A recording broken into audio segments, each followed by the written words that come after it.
हर रोज एक नई कहानी देखने के लिए चैनल को सब्सक्राइब करें और बेल आइकन दबाना ना भूलें। पारुल एक चंपोली नाम के एक छोटे से गांव में रहती थी, जो अपनी भाभी अनीता के साथ रहती थी। पारुल की माँ का बचपन में ही देहांत हो गया था और उसके भैया काम की वजह से शहर में रहते थे। एक दिन पारुल ने पूरे घर का काम कर लिया होता है, तभी उसकी भाभी अनीता आती है। अरे ओ पारुल, जाओ बाहर बाजार से मेरे लिए पापड़ लेकर आओ। मेरा बहुत मन हो रहा है पापड़ खाने का। अभी एक बच्चा पापड़ खाता हुआ मिल गया, तभी से मुझे भी खाने का बहुत मन हो रहा है। लेकिन भाभी, अभी अभी मैंने पूरे घर का काम किया है और खाना भी नहीं खाया। पहले मैं कुछ खा लेती हूँ, फिर जाकर आपके लिए पापड़ ले आऊंगी। खाने का क्या है, खाना कहीं भागा जा रहा है? खाना तो तू आकर भी खा सकती है ना।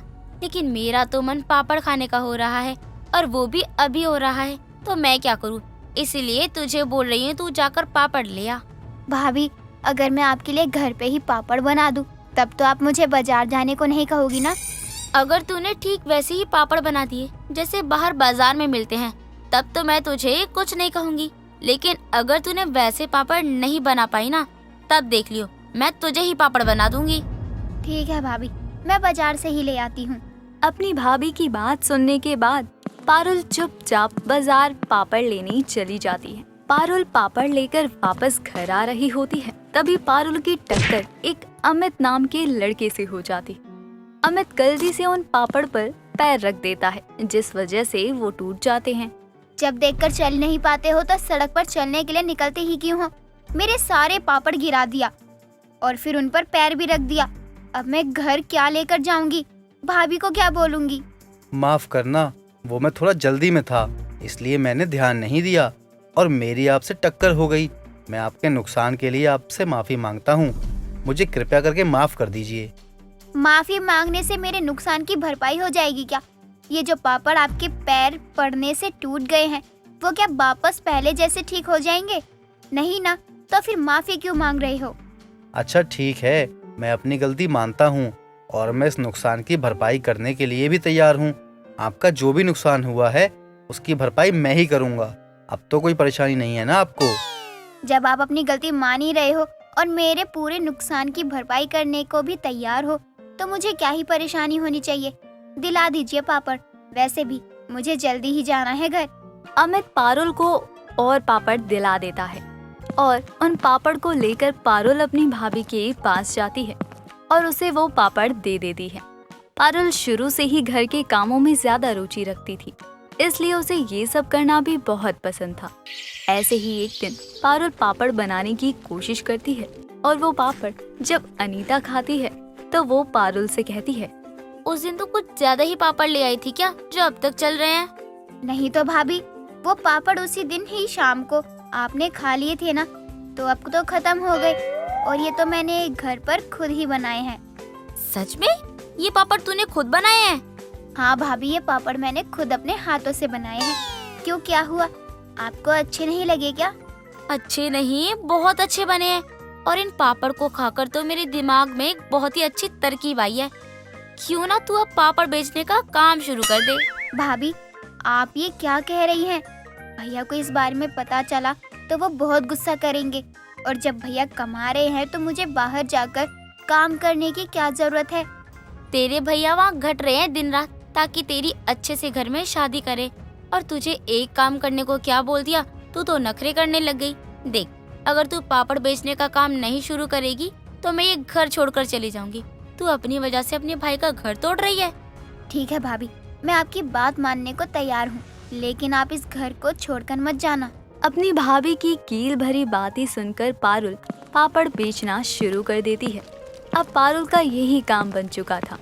वो अब सुबह उठती और पापड़ बनाने लगती और शाम को उन्हीं पापड़ को बेचने के लिए निकल जाया करती। पारुल का पापड़ बेचने का काम अच्छा चलने लगा था। कुछ दिनों बाद पारुल पापड़ बेचने के लिए निकलती है, तभी उसे वहाँ अमित मिलता है। अरे तुम तो वही हो ना जिसके मैंने गलती से पापड़ गिरा दिए थे? मुझसे लड़ाई करने लग गई थी तुम, और अब तो यहाँ पापड़ ही बेच रही हो तुम। हाँ, वो उस दिन मैं अपनी भाभी के लिए बाजार से पापड़ खरीद कर लेकर गई थी, लेकिन जब मैंने खुद बनाया घर पर तो भाभी को वो पापड़ बहुत अच्छा लगा इसलिए भाभी के कहने पर मैं पापड़ बेचने लग गई। अच्छा, फिर तो ये बहुत अच्छी बात है। इसी बहाने अब तुम अपना काम करने लग गई। और ये बहुत अच्छी बात है कि तुम अब आत्मनिर्भर हो गई हो। जी, और उस दिन मैंने आपसे बदतमीजी से बात की थी, उसके लिए मैं आपसे माफी मांगती हूँ। अरे अरे, कोई बात नहीं, इसमें माफी मांगने वाली क्या बात है। उस दिन गलती तो मेरी ही थी। मैंने पहले आपके पापड़ गिरा दिए थे और फिर उन पर पैर रख दिया था। मुझे ही देखकर चलना चाहिए था, इसलिए आप मुझे माफ कर दीजिए। अमित और पारुल दोनों बात करने लगते हैं और ऐसे ही अब उन दोनों की रोज मुलाकात होती। कुछ दिनों बाद बरसात के मौसम की वजह से पारुल के सारे पापड़ सील जाते हैं और फिर उसके पापड़ की बिक्री नहीं होती। तो अनीता को बहुत गुस्सा आता है। क्या हुआ, अब तू काम पे नहीं जा रही है क्या? भाभी वो आजकल मौसम सही नहीं, बरसात हो रही है तो पापड़ सील गए, इसलिए लोग पापड़ खाना पसंद नहीं करते। इसलिए मैंने सोचा कि मैं कुछ समय बाद ही जाऊं। तो मैं क्या करूं? मुझे तो पैसों से मतलब है। अगर तू पैसे नहीं लाई तो मैं तुझे आज खाने नहीं दूंगी। अब सोच ले, तुझे पैसे लाने हैं या नहीं? भाभी आप बात को समझने की कोशिश करो ना। आप खुद बताओ, इस मौसम में अच्छी से अच्छी चीज बेकार हो जाती है तो लोगों को पापड़ कैसे अच्छे लग सकते हैं? तो मैं क्या करूं इसमें? मुझे तो बस पैसों से मतलब है। तेरे भैया तो जब भी पैसे भेजते हैं बस एक ही बात कहते हैं कि पैसा जमा कर लेना पारुल की शादी के लिए।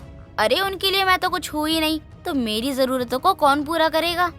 भाभी आप नाराज मत होइए, मैं कोशिश करती हूँ पापड़ बेचने की। मुझसे जितना हो सकता है मैं उतना करूँगी। अनीता हर समय पारुल को ऐसे धमकाती रहती और बेचारी पारुल अपनी भाभी की बातों में आ जाती और वही करती जो अनीता करवाना चाहती थी। ऐसे ही दिन निकल रहे होते हैं।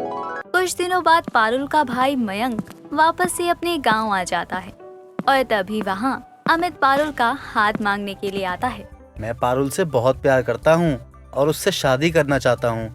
आप मेरे बारे में पता करवा सकते हो कि मैं कोई ऐसा वैसा लड़का नहीं हूँ, एक अच्छे घर का लड़का हूँ और मेरा परिवार भी काफी अच्छा है। और ये सब बातें पारुल भी जानती है। मैं पारुल की आत्मनिर्भरता को बहुत पसंद करता हूँ। पारुल, ये क्या है? क्या ये लड़का जो भी कह रहा है वो सच है? मैंने तुझे पापड़ बेचने को भेजा और तू ये सब करती है? अनीता, तुमने मेरी बहन को आत्मनिर्भर होना सिखाया, ये मुझे बहुत अच्छा लगा। लेकिन एक भाई बहन के बीच में तुम कुछ मत बोलो।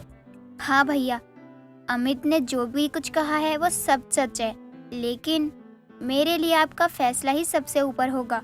अमित की बात सुनकर मयंक उसके बारे में पता करवाता है और कुछ ही दिनों बाद मयंक अपनी बहन की शादी अमित से करवा देता है।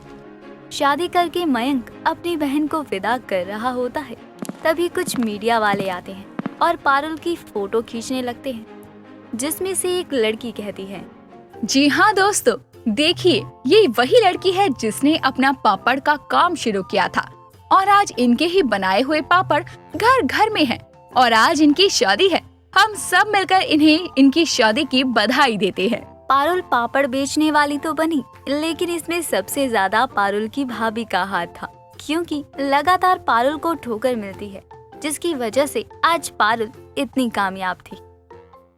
दोस्तों, अगर आपको ये कहानी पसंद आई तो इसे लाइक करें, शेयर करें और कमेंट करके बताएं कि कहानी में आपको सबसे अच्छा क्या लगा।